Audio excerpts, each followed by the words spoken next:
Professor Dr. Zafar Iqbal from Punjab University. First of all, I am pleased to share with you that I am also an alumni of this college as well, this university.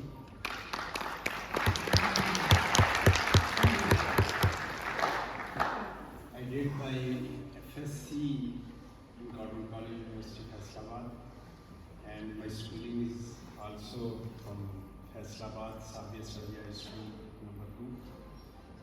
So it's quite pleasing for me as well to share my insight of this conference as a keynote speaker.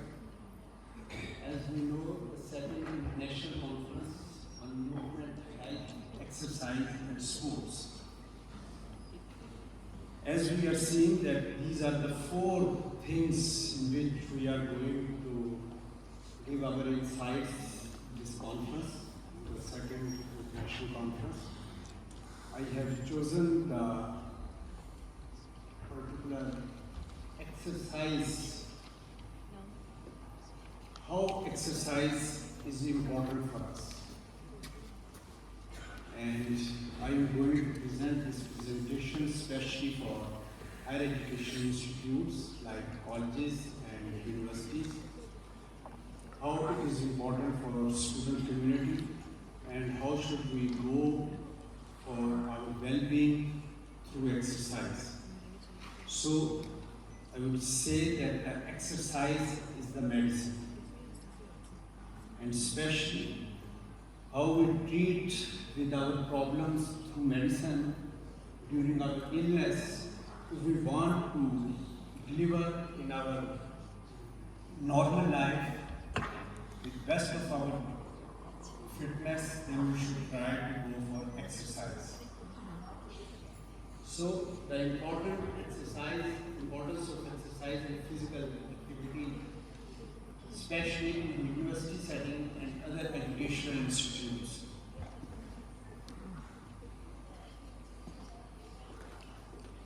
The purpose of this presentation to convey my message to the higher education institute students while they are going for their independence life after the schooling. They must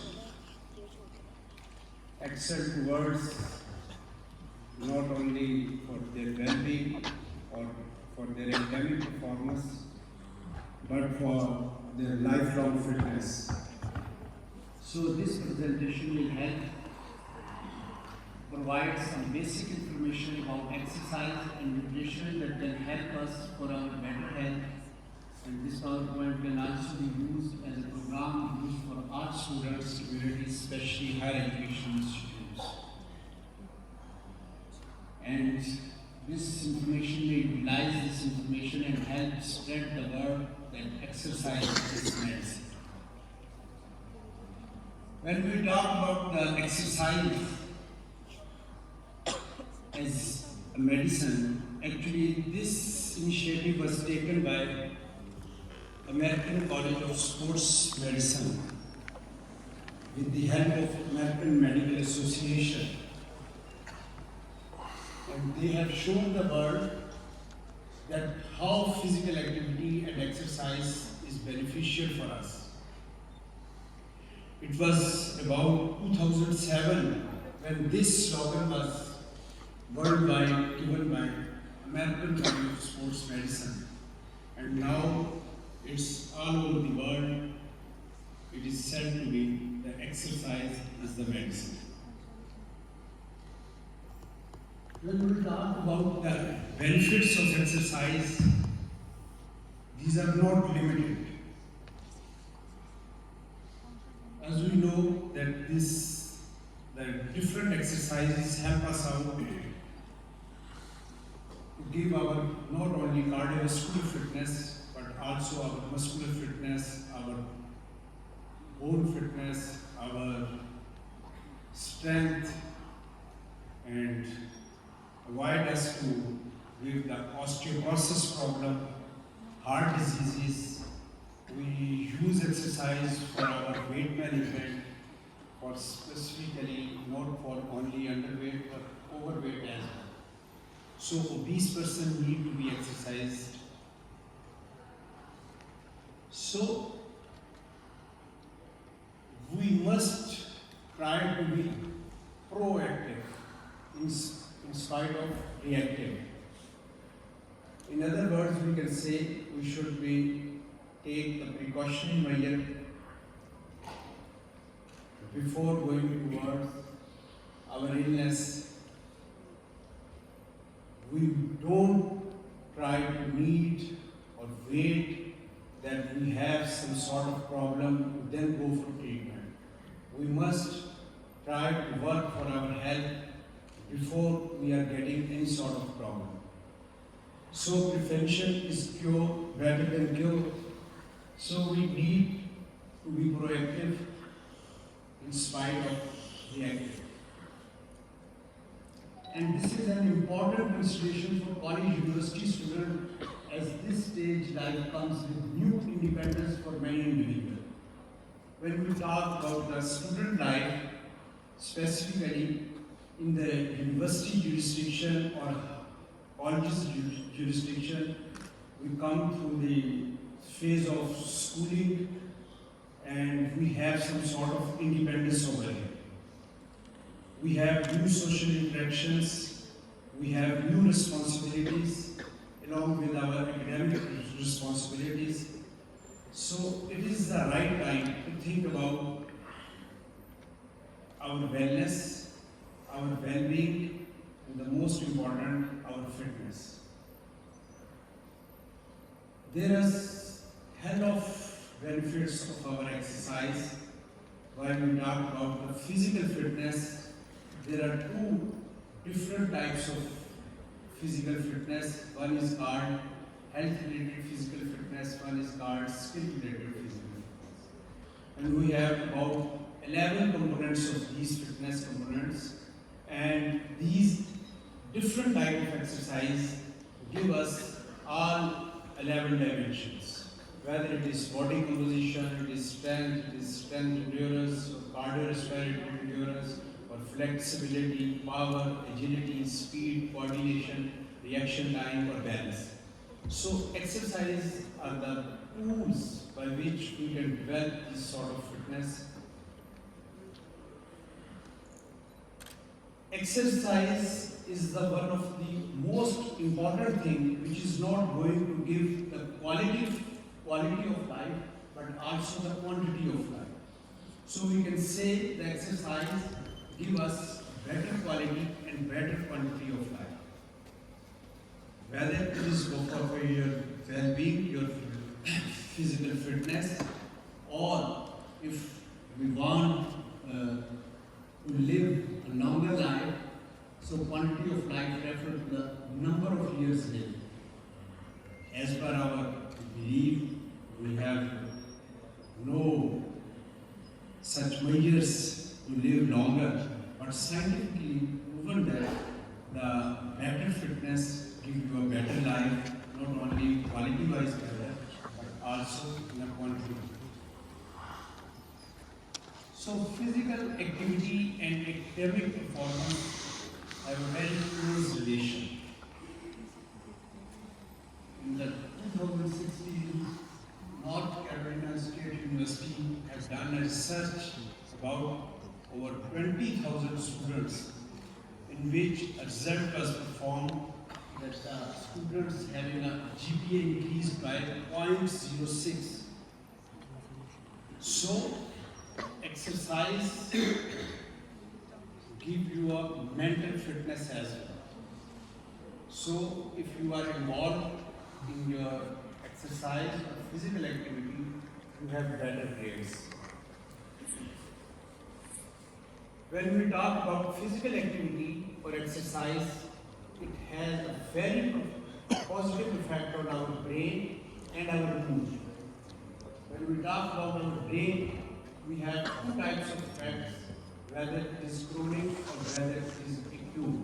Chronic, we say about the long-term effects, like lifetime exercise is associated with the enhanced brain function and decrease the risk of developing neurodegenerative diseases such as Alzheimer's, which is one of very common disease while you are going to get old or having the aging effects. And similarly, we have a short-term effects as well. So a 30-minute session of physical activity can help improve memory for studying and critical thinking for your assignments of academic level. And similarly, we have positive effect of exercise on our mood as well. When we do any sort of physical activity or we do exercise, we have the specific releases of hormones, likewise endorphins, which are released from hypothalamus and pituitary glands. And these type of hormones give us the relief from pain. We feel happiness, we feel satisfied, and it gives us pleasure.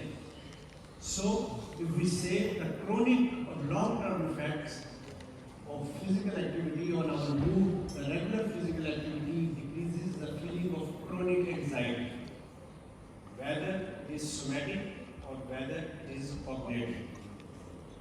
While the short-term effect, one session of physical activity reduces the feeling of anxiety and creates the calmness. One session of moderate to vigorous activity decreases the feeling of depression. So, exercise helps us not for our brain function, for our mood as well. So, how should we try to go for physical activity? Or how should we try to go for our physical fitness or exercise? When we talk about the exercise, the main principle which is imposed for our exercising routines, it is called FIT principle. And FIT stands for F-I-T-T. F for frequency, I for intensity, T for time, and T for type of training. So you have to take care of this FIT principle, whether it is your aerobic activity, whether it is your anaerobic activity, or your normal routine physical activity. Physical activity might be for your recreational point of view, for your sports point of view, or just for fun. So if we see this pyramid of training, the most important thing is you must try to go for physical activity every day. And that physical activity might be just brisk walk, or you have some sort of doing work on, even if you are in your professional life of your job, and some sort of you can do your aerobic exercise or recreational activities, or you can go for your flexibility exercises, or you go for your strength training. Even if you are not going for such sort of trainings, you might get yourself involved in some sort of light activities, like less sittings before the TV or computers, or you have to do something. So such sort of activities will help you out to stay yourself fit. While we are talking about the different types of exercise, majorly we use two types of exercise, aerobic and anaerobic. The aerobic exercises are those in which we use or utilize oxygen from outside our body, and the activities in which your major muscle groups are involved. Likewise, swimming, cycling, elliptical cross trainers, or cross-country skiing. These are some examples of aerobic exercises. So recreational activities can also involve like basketball, soccer, hockey. You can use these sort of sports to get your cardiorespiratory endurance, or you can get the aerobic exercise benefits. Similarly, if you are going for your aerobic exercise, what should be the protocol of your exercise? So as we have discussed earlier, that whenever you are going for any sort of exercise, try to implement the FIT principle. So if we are going for aerobic sort of exercise, we have to implement the FIT principle. The first thing is the frequency. While we are going for aerobic exercise, we say it should be about 3 to 5 days in a week we have to go for aerobic sort of exercise, or we should try to go for 150 minutes in a week. 150 minutes a week, it's about 30 minutes per day. So 3 to 5 times a week, about 20 to 30 minutes in a time duration, and you can choose the different types of exercise like walking, jogging, bike, or such sort of activities. The intensity level should be about your fitness. The most important thing when you are going for aerobic exercises, that should be the moderate to vigorous, not sort of vigorous exercise. So you can choose the mode of intensity through moderate to vigorous. And how you can choose the mode of intensity of your exercise? It can be judged through the RPE. RPE stands for the rate of perceived exertion, and it is the standard set by the Mr. Watt. He has shown and given the standard from 6 to 20 points, how you can judge the intensity of your exercise. Likewise, aerobic exercise, if you have 6 or 7, then it means it is very, very light. If you have 8 to 9, it means it's a very light, while 10 and 11 shows the fairly light. But the best way to go for your aerobic exercise should be the 12 and 13 somewhat hard, or 14 to 16 that should be hard.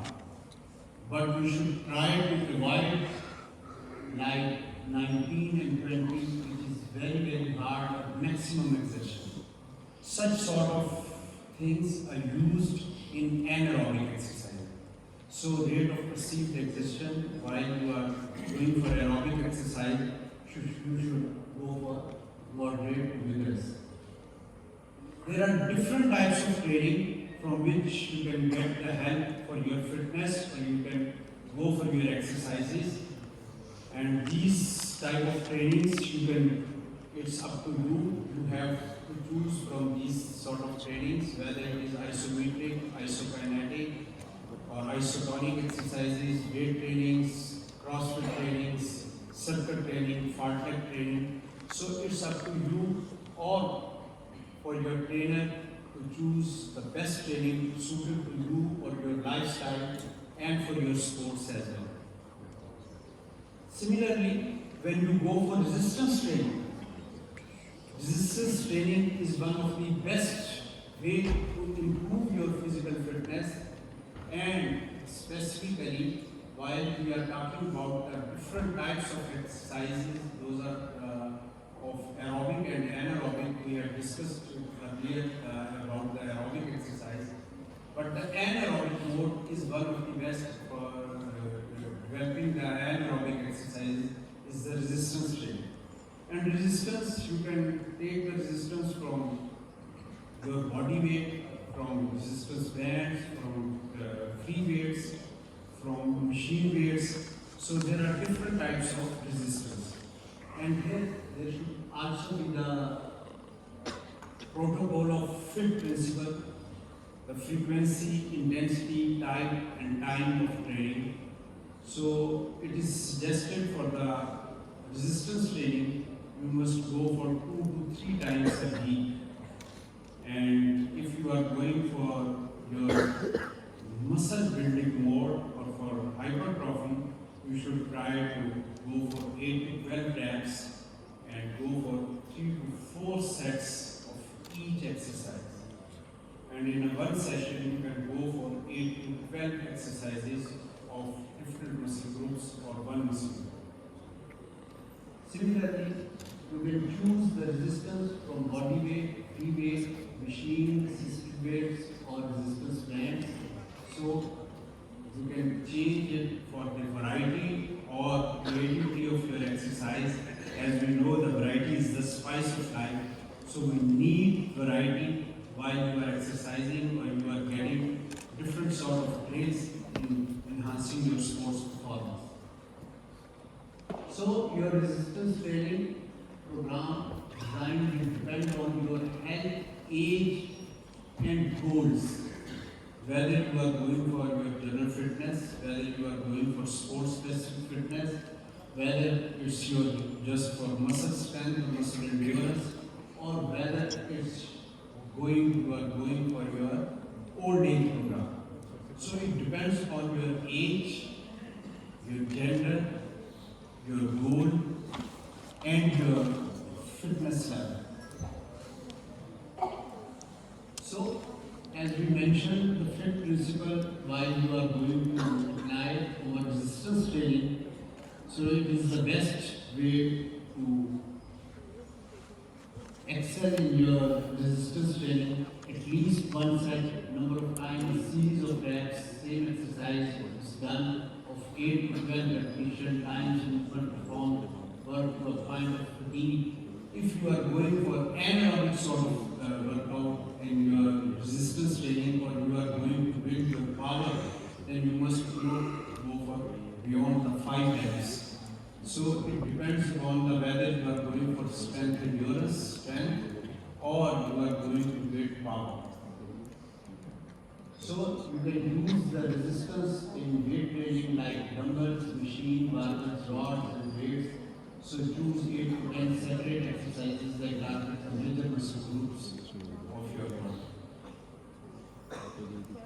Similarly, you can also take the help from the stretching exercises for your flexibility as well. When we talk about the flexibility, it is the range of motion at your joints, and you can improve this flexibility through your stretching. There are different types of stretching, whether it is active, passive, dynamic, static, ballistic or PNF stretching, but it depends upon your level of fitness, whether you are beginner, whether you are intermediate level or having the elite level of sports. So ballistic stretching and PNF stretching is for the elite level of athletes. It is not for beginner and intermediate. Commonly we use the flexibility tool for flexibility to improve your by improving the stretching, and we use the static and dynamic stretching. Dynamic stretching is often used during your warm-up, while the static stretching is used in your cool-down for getting the best benefits of flexibility. When we go for implement the FIT principle in the training of flexibility, which you need flexibility or share should be 2 to 3 days maybe per share week. any flexibility. Intensity should be the stretch to the point of feeling tightness or slight discomfort, but not at the expense of pain. So make sure you are going to stretch, not getting the pain. Similarly, time for static stretch should be the 10 to 30 seconds, and the time might be, it's up to you and your fitness level, whether you are going for dynamic or static or ballistic or PNF stretching. So, if you are not going for aerobic or anaerobic exercise, or you are not going for any sort of flexibility training, or you are not going for any sort of stretching training, you may choose your modification in your lifestyle. So try to do something in your common lifestyle. Likewise, take a walk, breathe frequently during your long bouts of sitting, stand up as frequently as you can, stand up and do work when on the phone, walk or hike when possible, do shops around the campus. So try to involve yourself in your active lifestyle. It will help you a lot in your not only your common lifestyle but your physical active lifestyle as well. When you are going for exercise, you are doing something special. So you have to eat something special. So if you want to get fit, if you want to get sports performance better than others, so you have to eat well. When we talk about the eating well, we take it from our different nutrients. There are two types of nutrients, macronutrients and micronutrients. Macronutrients are the major nutrients like carbohydrates, fats and proteins. These are key sources of our energy as well. So we have to take it in a balanced way. It depends on your physical activity. So what percentage of carbohydrates you need. If you are a sporting person, then you may need about 60 to 70% of diet from your carbohydrates. But it would be better if you use the complex carbohydrates in your diet. Similarly, you have to take special measures in taking the vitamin, minerals and water as well. And it will be given in the choices of vegetables and fruits. So you can take all these macro and micronutrients in a proper way through your balanced diet.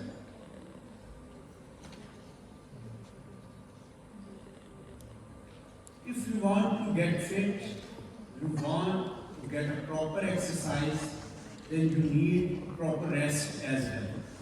So take a proper sleep while you are going for your fitness, while you are going to change your lifestyle, while you are going to modify your lifestyle, take a proper sleep as well. So the best way to take 7 to 8 hours of your sleep. In a Japanese study, it was informed that the best way if you want to get best average life, you should go for 7 hours sleep. So if you want to excel in your life through active lifestyle and want to be in your routine work as normal as you should be, then go for 6 to 8 hours sleep. And the best way, it is suggested for the research point of view, 7 hours sleep is the best for your average life. So set yourself up for success with proper rest.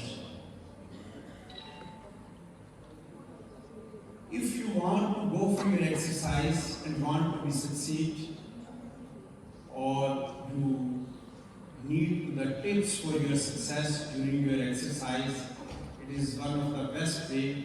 You may have a training partner or a supporter during your exercise. In the meantime, scheduling your exercise and setting aside a specific time will make you more likely to stick to it. So make a habit of yourself as you eat properly in a daily routine. So try to go for exercise in a daily routine. And you can do it in a better way by taking a note of it. So start and maintain an exercise journal. Keeping track of progress is great for motivation to see how far you have come. It also serves as a reminder of what exercise you have completed and how to improve. Mix up your activity, make it fun, do what you enjoy.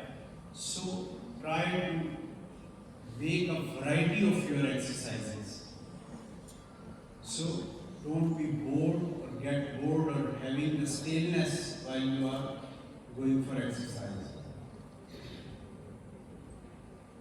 I would like to give a message through this presentation or take home a message to try for your physical activity or exercise specifically while we are talking about the university students or college students. It is the best way to go for your well-being, for your future life in a best way without any sort of health hazards. Go for exercise. So give the message to others as well that exercise is medicine, and leave behind all the medicine and go for the best medicine of your life, that is your exercise. I am thankful to all these resources and these persons from where I get this knowledge and deliver to you. If you have any question, please, about exercise or your the implementation of this exercise, you may ask.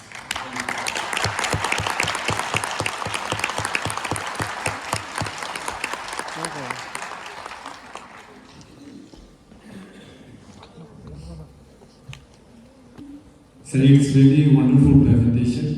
Sir, my question is that does the everyday high intensity mode of exercise affect the mitochondrial efficiency?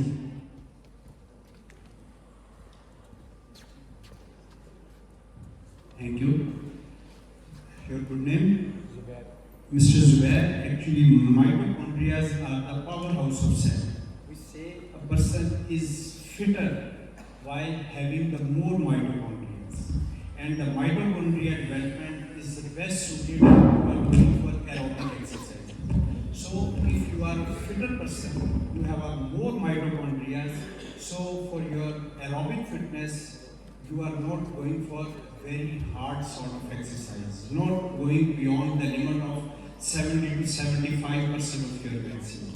So it is best to develop your mitochondria as energy source for the longer duration of exercise, which will provide the energy for your working muscles through ATP, the best way for aerobic exercise, and the best suited exercises for aerobic person is 60 to 75% of their maximum.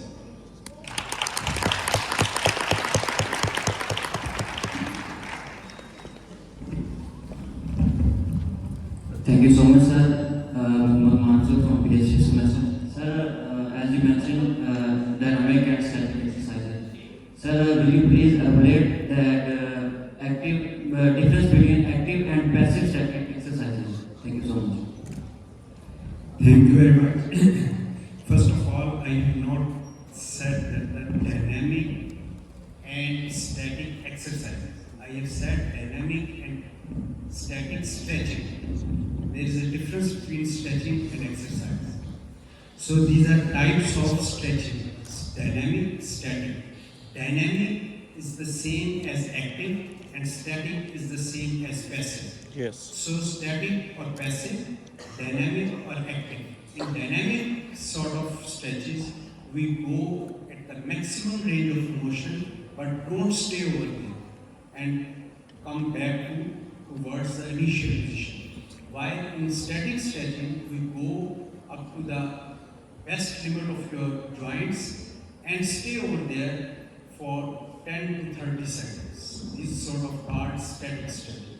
So these are for beginners, and dynamic stretching or active stretching is best suited for your warm-up, while the static or passive stretching is best suited for your cool-down.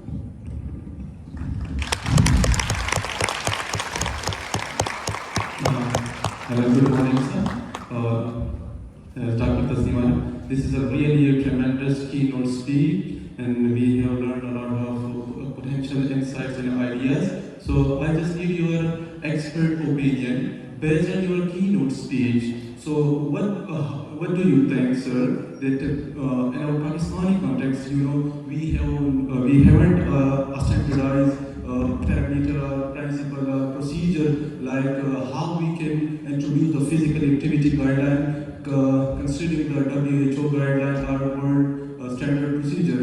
So based on your keynote speech, currently recommend to us as a being an early career researcher with a lot of research researchers or students that we can work over the physical activity guideline to set a standardized guideline for Pakistani population, because you have mentioned a very potential point that you don't need a medicine. Exercise is your medicine. So we have chronic diseases. So Pakistan is the top most diabetic nowadays in world level. So kindly suggest us the physical activity guideline in our own context. Thank you very much. Thank you, Dr. Sri. It's a really good thing to ask. No. As we are going towards a very stressful life, and stress and anxiety is one of the major factors towards the diabetes. And if you are going for diabetes, just for your one point, there are two types of diabetes, type 1 and type 2. Type 1 is also called juvenile diabetes, which is from your early childhood or by birth, which is not treatable without medicine, while type 2 diabetes is treatable and manageable. The most important thing is manageable. So you can change or you can manage it through your lifestyle. And the best lifestyle for diabetes is to go for walk. There are 5 different modes of our walk.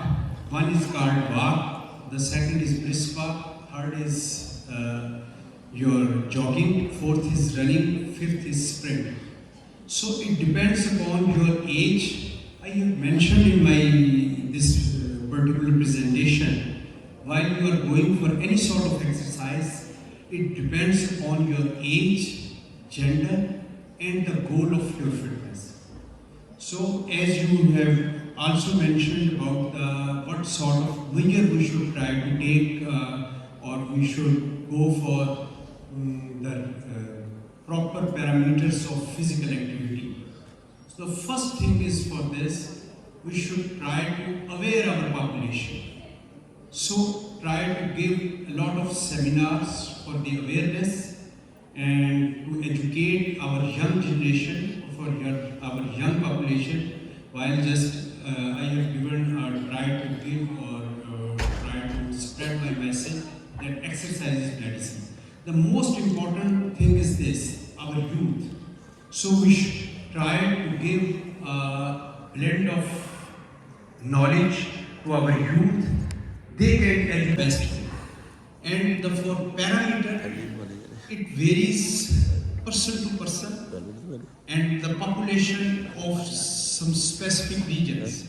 The specific region, likewise Asian or South Asian region, and what type of problems and what types of they have, the body types, all that are different from European community or South American community.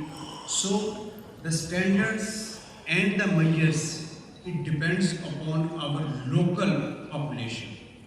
So the first and the most important aspect for this region or Asian region or South Asian region is the awareness. The health awareness is a very low in specifically if we are talking about the developing country like Pakistan, where a lot of people even don't have the access of clean and hygienic water. About 80% of our diseases in developing countries through polluted water. So it is the most important thing. We give the awareness to our youth and they should spread this message all over the Pakistan and try to build our standards. Then we will try to compete with the international standards. We are not going to first day, we are going to meet what the standards are given by the World Health Organizations or the best institutes of physical fitness, likewise American College of Sports Medicine or medical associations having the different standards. So we have to build it from right of the beginning. So it depends upon our physical fitness. So try same like what I have said. Just try for your effort. Minimum, even your first step will take you towards your potential goal, but it depends upon your first step or your awareness towards this physical fitness. Amount and time and this attitude level, I need to ask that people living in Karachi need more exercise and people living in Skardu need less exercise. Thank you very much, Mr. Bilal Qureshi. It's quite clear that there is a difference between sea level training and altitude training. Even if you are aware of 1968 Olympics that was held in Mexico. After that, no even given to Mexico due to it is above, it's quite high from sea level. And it is the reason why some endurance athletes did not give their best potential due to the high altitude level. So, no doubt, it differs sea level and altitude level training, high altitude level training, but you can develop it. If I am living on a sea level sort of region, I can develop it. There are different sort of exercising techniques by which you can develop it. One of is called hypoxia, where you have a controlled temperature, controlled environment, and you have a controlled sort of oxygen, where you can develop your VO2 maximum better than what you are on present standards. So, of course, there's a difference between sea level, an athlete or a population or people and persons who live in the high altitude, but they can be equalized with some specific trainings. If you can develop yourself or you can develop your fitness up to the high altitude level or high altitude level can become to the sea level of training.